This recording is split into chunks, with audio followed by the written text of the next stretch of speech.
অরুণের সাথে আমার কথা হয়েছে, সব প্রবলেম সলভ হয়ে যাবে আমায় বলেছে। হ্যাঁ হ্যাঁ ঠিক আছে। কি বলো ধর্মরাজ, বলো বলো। আরে জামাইবাবু, ব্যাপারটা হলো আমি আমার মেয়ে মায়ার সাথে অরুণের বিয়ের কথা বলতে এসেছিলাম। দেখো, আমার ছেলের তুমি মামার মতো, আর আমাদের মধ্যে রক্তের সম্পর্কও নেই, বিয়ের প্রস্তাব দিতেই পারো। তবে এই মুহূর্তে এত তাড়াহুড়োর কি আছে? মায়ের সাথে অরুণের বিয়ে হওয়ার কথা আছে বলেই মায়ের জন্য যেসব সম্বন্ধ আছে সবাইকে মানা করে দিচ্ছি। আরে মানা কেন করে দিচ্ছ? যদি ভালো সম্বন্ধ আসে তাহলে বিয়ে না দেওয়ার কি আছে? জামাইবাবু, এ কি কথা বলছেন আপনি? আপনার স্ত্রী মানে আমার ধর্মবোন, মারা যাবার আগে তাকে কথা দিয়েছিলাম যে আমার মেয়েই এ বাড়ির বউ হয়ে আসবে। আমি সে কথা কি করে ভুলতে পারি? আর শুধু তাই না, ছোটবেলা থেকেই মায়া শুনে আসছে যে ও এ বাড়ির বউ হবে। মায়ের মনে এখন অরুণেরই স্বপ্ন, ও মনে প্রাণে ওকেই স্বামী মেনেছে। আপনার আমার বাড়িতে এসেই প্রস্তাব দেওয়া উচিত ছিল, কিন্তু আপনি যখন এলেন না, সম্পর্ক বজায় রাখতে আমাকেই আসতে হলো। কি আর করা যাবে, সেই জন্য আজ আমি নিজেই আপনার কাছে চলে এলাম এই বিয়ের প্রস্তাব নিয়ে। তোমার দেওয়া প্রস্তাবে আমি খুব খুশি হয়েছি, কিন্তু অরুণ তো এখন মালয়েশিয়ায় রয়েছে। আগে তাকে ফিরতে দাও, তারপর বিয়ে নিয়ে কথা বলবো। আরে অরুণ তো এবারেরই ছেলে, আমাদের চোখের সামনে বড় হয়েছে, কখনোই বড়দের কথা অমান্য করবে না, সেটা আমরা জানি। অরুণের যখন আসা সে ফিরে আসবে, কিন্তু এখন আমরা বিয়ের কথাবার্তা পাকা করে রাখতে পারি। একটা কথা, এই যে ব্যাপার, এটা তো আমাদের শুধু দুজনের ব্যাপার নয়, অরুণ আর মায়ার মতামত জানাটাও জরুরি। তারা দুজনে একে অপরকে পছন্দ করে কিনা সেটা জানতে হবে। অরুণের মনের কথাটাও আমাকে একবার জানতেই হবে। জামাইবাবু, আপনার কথা শুনে মনে হচ্ছে যে অরুণ আর মায়ার বিয়ের ব্যাপারে আপনি নিজেই উৎসাহী নন। এরকম কোনো ব্যাপারই নয়। আর কিছু বলতে হবে না জামাইবাবু, আমার মেয়ে এই বাড়ির বউ হয়ে আসবে এই কথা শুনে শুনেই সে বড় হয়েছে। সুতরাং এখন মায়াও মনে মনে অরুণকে নিজের স্বামী হিসেবে মেনে নিয়েছে। জামাইবাবু, বোঝার চেষ্টা করুন, অরুণের সঙ্গে মায়ের বিয়ে না হলে সে নিজের প্রাণ দিয়ে দেবে। জামাইবাবু, আরে এইসব কি বলছো?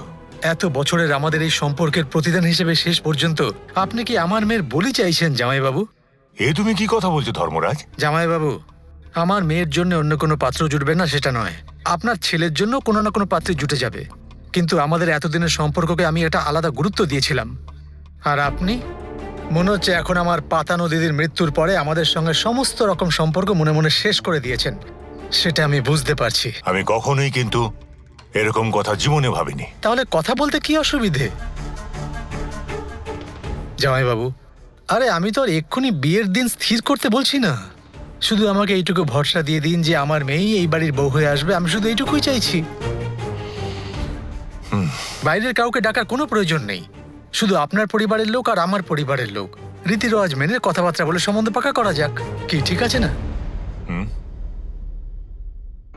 তুমি যখন আমায় এত কিছু বলছো, এতে আর কি বলতে পারি বলো?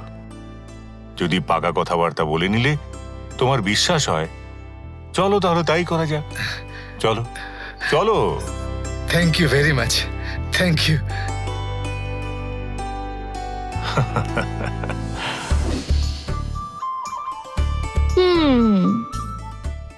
আচ্ছা দিদি, দুপুরে কি খাবার বানানো হবে? শ্বশুর মশাইয়ের তো ডাল আর বেগুন ভাজা পছন্দ, আর পিসিমার পছন্দ লাউ ঘন্ট।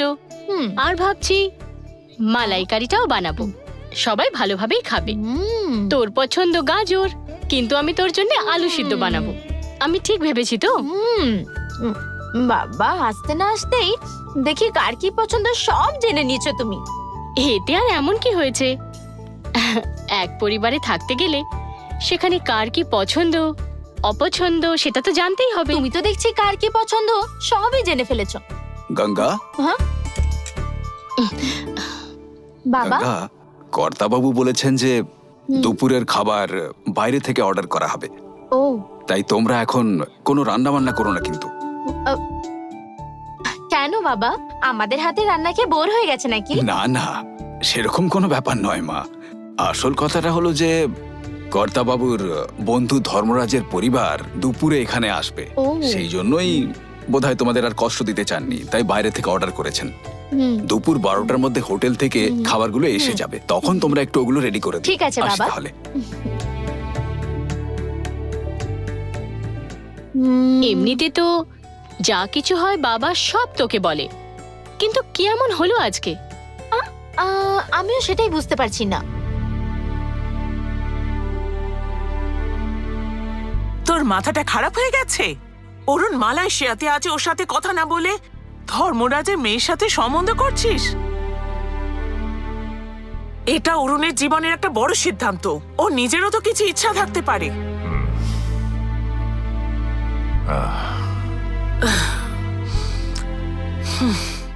দিদি, আমি ধর্মরাজকে অনেক বোঝানোর চেষ্টা করেছিলাম, কিন্তু সে তো ছাড়বার পাত্র নয়। সে তুমি ভালো করে জানো, আমাদের এতদিনের পরিচয়, সেই জন্য বাধ্য হয়েছি। দেখো, অরুণ নিশ্চয়ই আমার কথা শুনবে, সেই ভেবেই আমি ওদের আসতে বলেছিলাম। তুই কিন্তু মস্ত ভুল করছিস। আমার কাছে আর তো কোনো রাস্তাও ছিল না। ওদের সাথে কথা বলে এই বিয়ের ব্যাপারটা মিটিয়ে ফেলতে হবে, তারপরে না হয় অরুণের সাথে কথা বলবো। এখন দিদি তুমি একটু চুপ করে থাকো।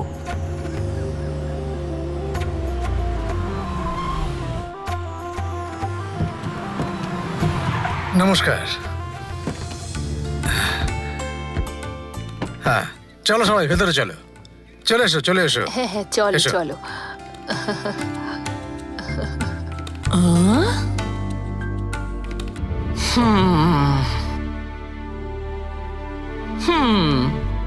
তুই বললি দুই পরিবারের লোক নাকি বসে কথা বলবে, এখন তো দেখছি সারা গ্রাম এসে গেছে। সেটাই তো আমি বুঝতে পারছি না দিদি। নেতা তো বলে এক, করে আর এক। ও দিদি, তুমি একটু চুপ করবে? হুম। জামাইবাবু কোথায় মাধবদা? এই তো। নমস্কার, আশীর্বাদ করুন। এরা ও, এরা সবাই আসলে এরা সবাই আমার আত্মীয়। এতদিনের পরিচিত বাড়িতে মেয়ের সম্বন্ধ ঠিক করেছি জানতে পেরে সবাই আসতে চাইলো, তাই নানা করে এদের সবাইকে নিয়ে আসতে হলো আমাকে। আমাদের বাড়ির মেয়েকে আপনার ঘরের বউ করে নিয়ে আসছেন, এটা শুভ সংবাদ।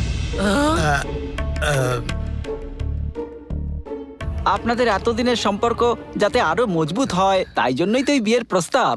আপনার মন সত্যিই খুব বড়। ঠিক আছে, ঠিক আছে। মাধবদা, বলুন কর্তামশাই। সবার বসার ব্যবস্থা করে দাও। আসুন, আচ্ছা। আসুন। আসুন, আসুন, আসুন। শোনো না, যেসব থালাগুলো নিয়ে এসছি ওগুলো গাড়িতেই রয়েছে। গঙ্গা, হুম? আমরা যেসব পুজোর থালা নিয়ে এসেছিলাম সেগুলো গাড়িতেই হ্যাঁ, রয়ে ঠিক গেছে। আছে, নিয়ে নিয়ে আসি। এসো। গঙ্গা, এ আবার কে? শোনো, আবার কি হলো? এ আবার কে বলো তো? গঙ্গার বন্ধু, এই বাড়িতে নতুন কাজে লেগেছে। ও আচ্ছা, তুমিই বলো, বাবা এরম ভালো ভালো কাজের লোক কোথা থেকে পায়? আরে সবই ভাগ্যের খেলা, বুঝেছো? ওই ধর্মরাজ্যের পাশে যে ফর্সা মহিলা ছিলেন না, উনি ওনার স্ত্রী। আর ওনাদের দুজনের পাশে ঘাগরা পরে যে মেয়েটা বসেছিল না, তার নাম মায়া, ওনাদের মেয়ে। এসব কি? পান, সুপুরি, ধুতি, শাড়ি, এত ফুল ফল, এসব কিসের জন্য? কোনো কাজের জন্য নিয়ে এসেছে হয়তো।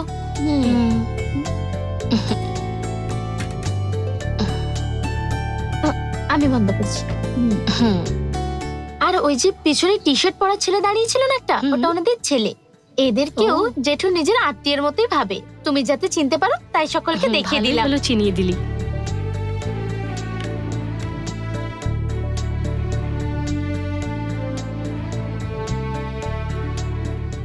জামাইবাবু, সময় তো হয়ে গেছে, এবার তাহলে শুরু করা যাক। হ্যাঁ, তোমাদের যা করার শুরু করে দাও।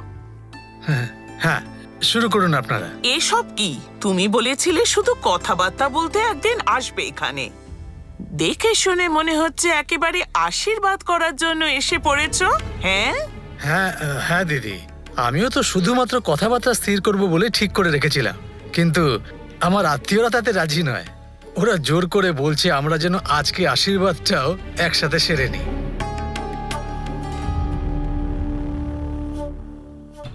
গঙ্গা, তুই মায়ার কথা বলেছিলি তাই না? মনে হচ্ছে আজই ওর আশীর্বাদ হবে। সেই কারণেই এত ভিড় এখানে। কিন্তু ছেলেটা কে? আমি কি করে জানবো? পাত্রীকে নিয়ে গিয়ে এই শাড়ি পরিয়ে ভগবানকে প্রণাম করিয়ে আশীর্বাদ নিয়ে আসুন। ঠিক আছে, আশীর্বাদের মুহূর্ত পেরিয়ে যাবে, আর বেশি দেরি করবেন না। ঠিক আছে।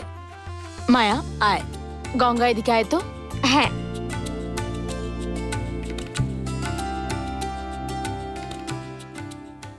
পাত্রীর নাম মায়াবতী বা শুধুই মায়া? আচ্ছা, পাত্রের নাম কি লিখবো বলুন তো? হ্যাঁ, লিখে নিন অরুণ কুমার। আচ্ছা,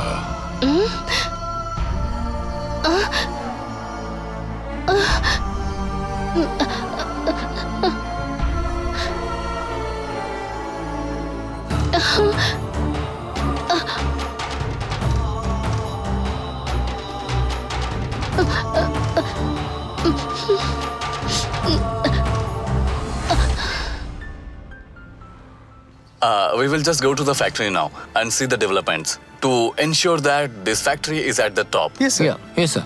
That's it. Now, shall we move? Yes, sir. Yes, sure. Yeah, sure. Come. Please, sir. Please, sir. Just a second. No problem, sir. Hello, কি করছো মেম সাহেব? ডিনার হয়েছে? শোনো, এখানে তোমার আর মায়ার আজ আশীর্বাদের অনুষ্ঠান হচ্ছে। কি? আমাকে না জানিয়ে আমার আশীর্বাদ হচ্ছে? এটা কি করে হতে পারে? আরে এ বিষয়ে বাবা মাকে কিছুই বলেনি। তুমি ফোন রাখো, আমি এক্ষুনি বাবাকে ফোন করছি। এতে তোমার বাবারই বা কি দোষ বলবে? তোমার ওই পাতানো মামা, উনি বাবাকে জোর করে এসব করেছেন। উনি কি বললেই হলো? বাবা ওখানে কি করছেন? এরকম চিৎকার করলে কি সমাধান হবে? এখানে কি ঘটছে সেটা জানাবার জন্যই তো আমি তোমাকে ফোন করলাম। দেখো, ওখানে কি হচ্ছে সেটা না বুঝে আমি এখান থেকে কি বা করতে পারি? জানকি, আমি আজই ফিরে আসছি। আর তুমি যে আমার স্ত্রী, এটা প্রত্যেকের জানা উচিত। এটা পরিচয় করানোর সময় নয়। এই পরিস্থিতিতে পুরো সত্যিটা কি বলা সম্ভব? এখানে আমি আছি, এখানকার পরিস্থিতিটা শুধু আমিই বুঝতে পারছি। ওইভাবে চিৎকার করলে কোনো সমাধান হবে না।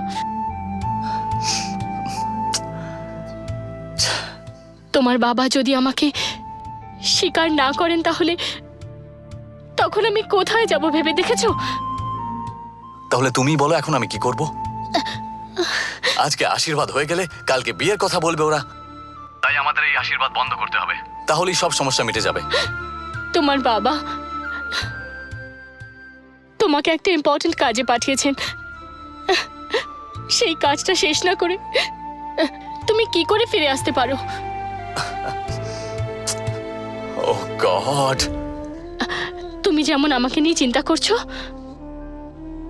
আমিও বাবাকে আর তোমাকে নিয়ে অনবরত চিন্তা করছি। আমি এইটুকুই চাই যে বাবা তোমাকে যে কাজটা দিয়ে পাঠিয়েছেন সেটা কমপ্লিট করেই ফেরো। তারপর এসে আমার সত্যিকারের পরিচয়টা দিও। তাহলেই আমি গর্বিত হব। বুঝতে পারছো তুমি? বাবা তোমাকে যে কাজটা দিয়ে পাঠিয়েছেন সেটা কমপ্লিট করেই ফেরো।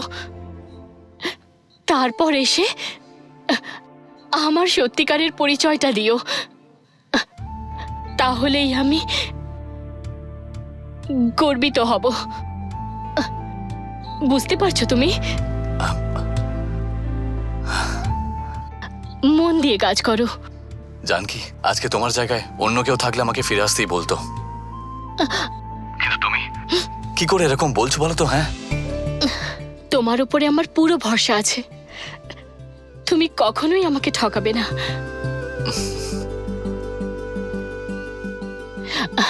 সেই বিশ্বাসেই আমি এত নিশ্চিন্তে কথাগুলো বলতে পারছি।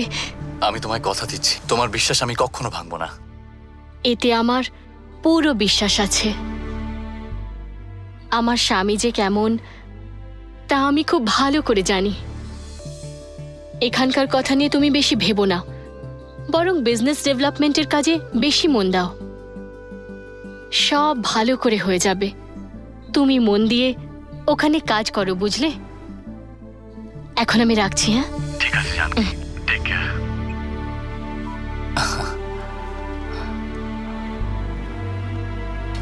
I'm sorry. Let's go. Okay sir. Okay sir.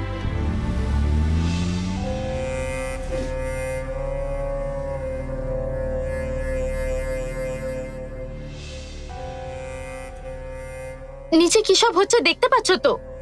এখানে মায়ের আশীর্বাদ হচ্ছে, তাও আবার তোমার স্বামীর সাথে। তুমি জানো কি জানো না? হ্যাঁ জানি। সব জেনেও কিন্তু শোনো না, এই ফুলটা ওর মাথায় লাগিয়ে দাও।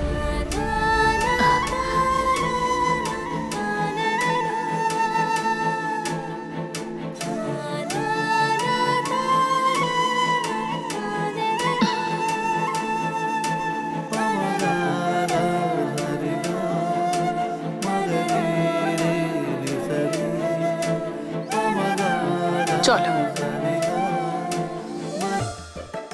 হ্যাঁ হ্যাঁ, খুব ভালো লাগলো, খুব সুন্দর লাগছে। তুমি কেমন আছো? তোমার শ্বশুর বাড়ির লোকেদের খবর ভালো? পছন্দ হয়েছে।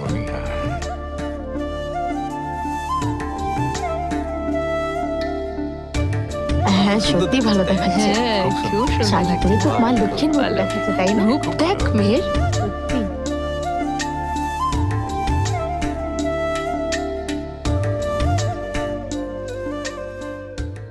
হ্যাঁ হ্যাঁ, এই বিষয়ে তো কোনো সন্দেহই নেই। আয় মা, সবাইকে প্রণাম করে আশীর্বাদ নিয়ে নে। আয়।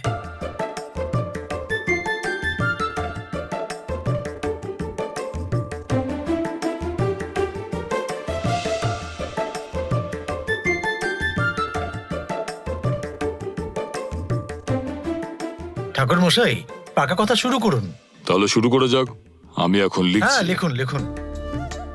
স্বাস্থ্য স্ত্রী বিজয়াব্দ শালীবাহন দুর্মুখী নাম সম্বাহন ও উত্তরায়ণ মার্গ শিরোমাতে শুক্লপক্ষে রাও বহুদর চন্দ্রপুরের বনশের শ্রী রাজশেখরের পুত্র চিরঞ্জীব সৌভাগ্যবান অরুণ কুমারের সাথে সূর্য বগ্নক্ষীয় শ্রী ধর্মরাজের পুত্রী চিরঞ্জীবী সৌভাগ্যবতী মায়াবতীর বিয়ে দুই বাড়ির সব বড়রা মিলে স্থির করেছেন। বিয়ের দিনক্ষণ বাড়ির বড়দের উপস্থিতিতে পরে স্থির করা হবে। পান সুপারি থালাটাকে ধরুন। শুভমস্তু।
এবারে তোমরা সবাই খুশি হয়েছে তো? কি খবর? হ্যাঁ, নমস্কার। সবকিছু ভালোভাবে সম্পন্ন হয়েছে। পরিবেশ দেখ। হ্যাঁ, এই অনুষ্ঠানে সবাইকে আসার জন্য ধন্যবাদ জানাই। ভালো থাকবেন। নমস্কার। আজকের অনুষ্ঠানে খাওয়া দাওয়া খুব ভালো ছিল। আশীর্বাদের অনুষ্ঠানের খাওয়া দাওয়া যদি এরকম হয় তাহলে বিয়ের ভোজ না জানি কেমন হবে। এই বাড়িতে সব সময় সব ব্যবস্থায় নিখুঁত হয়। নিশ্চয়ই বিয়ের দিনের খাবার তো আরো ভালো হবে। হ্যাঁ, নিশ্চয়ই বলে দেবো। হ্যাঁ, আর একটা কথা, আমার মেয়ে যে আশীর্বাদ হয়ে গেছে এই খবরটা অন্য সব আত্মীয় স্বজনদের জানিয়ে দেবেন, ঠিক আছে? আসুন তাহলে, বিয়েতে সবাইকে বলবো আসতে হবে কিন্তু। ধন্যবাদ। হ্যাঁ, নিশ্চয়ই আসবো। নিশ্চয়। মাধবদা, সবাইকে বাইরে অব্দি ছেড়ে দিয়ে এসো। আসুন আসুন আসুন। হ্যাঁ।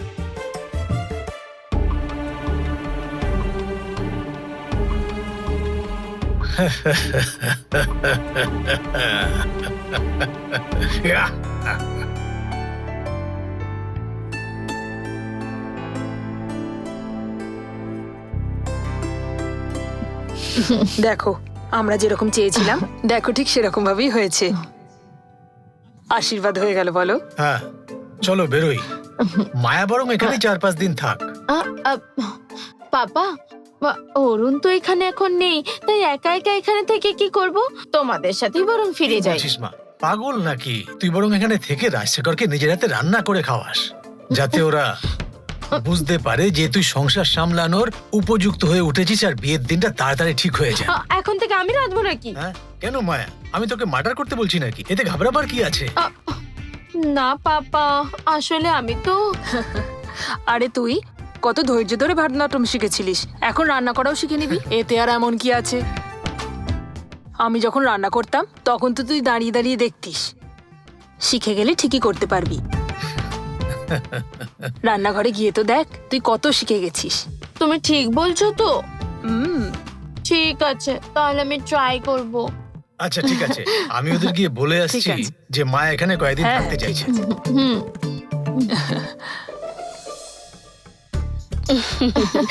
বাবা তো ইডলি আর চাটনি খেতে খুব পছন্দ তুমি করে। সেদিন বানিয়েছিলে না? হ্যাঁ, ওই দিন তো না খুব পছন্দ হয়েছিল। তোমার হাতে হ্যাঁ, যা বানিয়েছিলাম তা তো হয়েছিল। এই, তোমাদের খাবারটা ওদিকে গিয়ে রাখো। আমি আজকে আমার শ্বশুর মশাইয়ের জন্য নিজে হাতে রান্না করেছি। আমি ওনাকে নিজে হাতে খেতে দেব।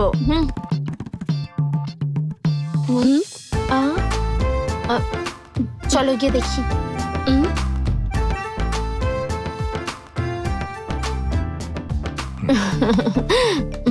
কি হলো, তোমরা দুজন দাঁড়িয়ে রইলে কেন? বাবা, আমি রেঁধেছি। কি? বাবা,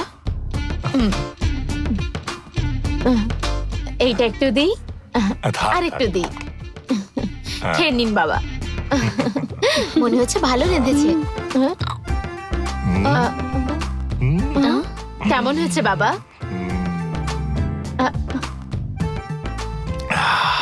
কে বানিয়েছে বলতো? আমি নিজে হাতে রেঁধেছি বাবা। তাই? খুব ভালো বানিয়েছিস মা।